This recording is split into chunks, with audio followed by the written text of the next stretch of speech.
Hai Bunda, Assalamualaikum warahmatullahi wabarakatuh. Kembali lagi dengan saya Mama Ara di channel YouTube Eki Sofiana. Seperti biasa ya Bunda, saya akan membagikan keseharian saya. Ini seperti biasa saya akan beres-beres ya. Yang pertama saya bereskan tempat tidur ya Bunda.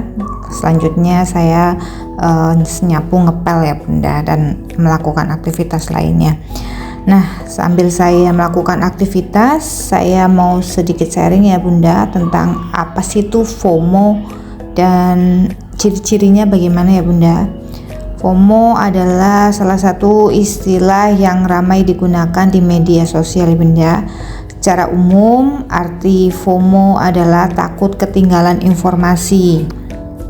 Istilah ini mengacu pada perasaan, kekhawatiran atau kecemasan yang timbul ketika seseorang itu merasa bahwa mereka akan kehilangan momen atau pengalaman yang menarik atau penting yang sedang terjadi di sekitar kita ya. Istilah ini sering digunakan dalam konteks sosial media dan kehidupan sehari-hari untuk menggambarkan keinginan untuk selalu terhubung dengan apa yang sedang terjadi atau tren terbaru ya Bunda. Nah, kemudian kita bisa mengenali ciri-ciri FOMO itu ya Bunda. Yang pertama yaitu selain ingin tahu, orang dengan FOMO selain ingin tahu apa yang sedang terjadi di sekitar mereka ya Bunda. Jadi rasa ingin tahunya itu terlalu berlebihan ya Bunda, harus update terus gitu Bunda. Itu sebenarnya nggak bagus ya buat kita ya. Berikutnya yaitu ketergantungan pada ponsel Bunda. Mereka yang sulit menjauhkan diri dari ponsel atau perangkat elektronik karena takut kehilangan informasi ya Bunda. Nah, ini sangat bahaya sekali ya Bunda ketika kita tidak mau meninggalkan ponsel ya. Jadi sebentar-bentar kita sudah harus pegang HP. Sebentar-bentar kita pegang HP gitu. Itu nggak bagus ya Bunda. Buat kita juga kesehatannya juga nggak bagus ya Bunda, untuk kesehatan mata juga, dan kita akhirnya aktivitasnya juga terganggu ya, karena kita merasa kalau kita nggak pegang HP sebentar saja itu kita kehilangan momen tertentu kayak gitu Bunda. Jadi sebaiknya dihindari ya Bunda. Kemudian yang berikutnya merasa tertinggal Bunda.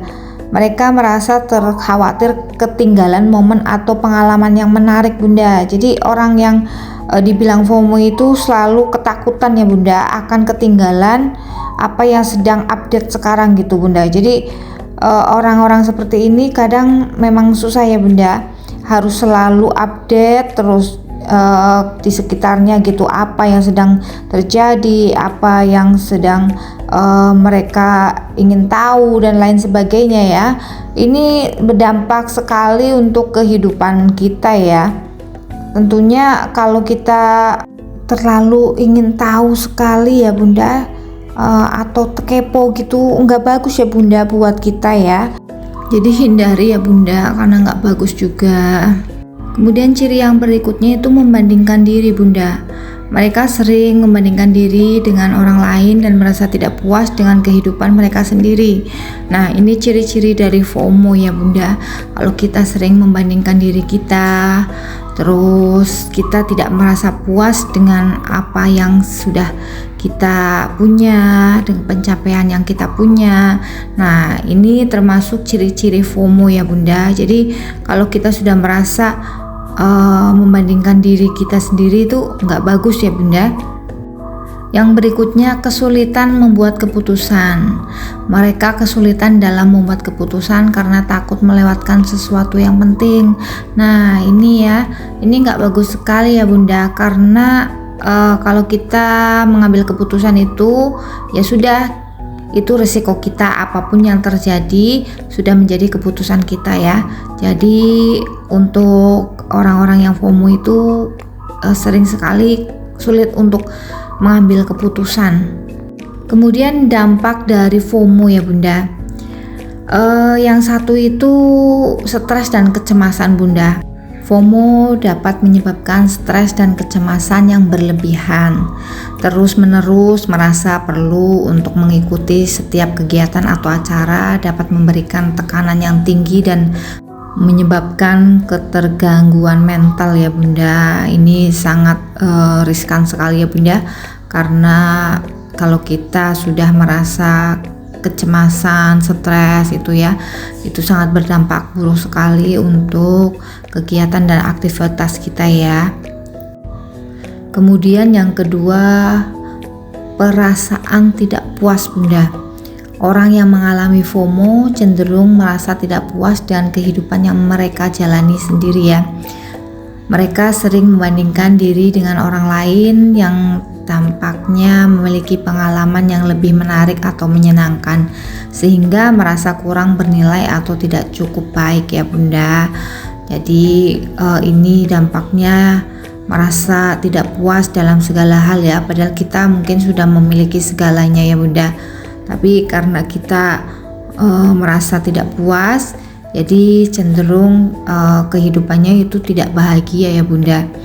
Yang ada merasa tidak puas, merasa tidak cukup, kurang bersyukur ya Bunda, tentunya seperti itu. Kemudian yang ketiga, gangguan tidur Bunda.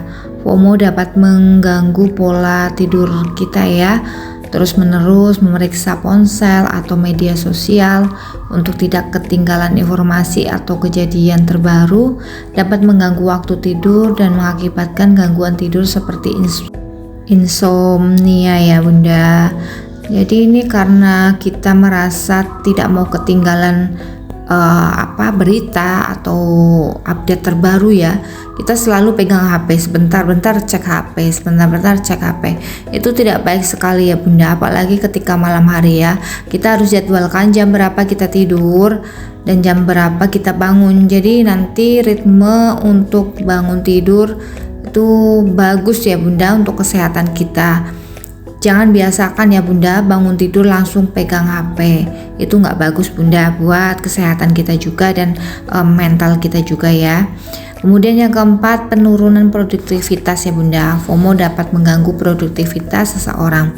Terus menerus teralihkan oleh perasaan takut, ketinggalan, atau keinginan untuk terus memperbaharui informasi dapat menghambat fokus dan konsentrasi sehingga pekerjaan atau tugas yang seharusnya diselesaikan itu menjadi terganggu ya Bunda. Kemudian yang kelima, isolasi sosial. Jadi FOMO dapat menyebabkan isolasi sosial. Seseorang yang terlalu khawatir ketinggalan atau tidak bisa mengikuti kegiatan sosial tertentu mungkin menjadi lebih pasif atau enggan untuk terlibat dalam interaksi sosial ya, sehingga membatasi hubungan dan koneksi interpersonal ya Bunda. Maksudnya kita itu jadi lebih senang menyendiri gitu Bunda, karena kita ini hanya tergantung pada gadget saja ya. Kemudian yang keenam, gangguan emosional Bunda. FOMO dapat memicu perasaan sedih, kecewa, atau kesepian ya jika seseorang merasa terus-menerus ketinggalan atau tidak terhubung dengan pengalaman positif yang dialami orang lain. Itu dapat mengganggu keseimbangan emosional dan memicu perasaan negatif ya. Mengatasi FOMO melibatkan kesadaran diri ya Bunda, mengelola waktu dan penggunaan media sosial dengan bijak, serta belajar untuk fokus pada kehidupan dan pengalaman pribadi tanpa membandingkan diri dengan orang lain ya Bunda. Jika FOMO terus mengganggu kesejahteraan Anda, penting untuk mencari dukungan dari teman, keluarga, atau profesional kesehatan mental ya Bunda. Nah ini saya sudah selesai beres-beresnya ya Bunda, mau nyuci baju. Terima kasih sudah menonton channel YouTube saya. Tetap dukung channel YouTube saya dengan cara tonton, like, share, komen, dan subscribe. Assalamualaikum warahmatullahi wabarakatuh.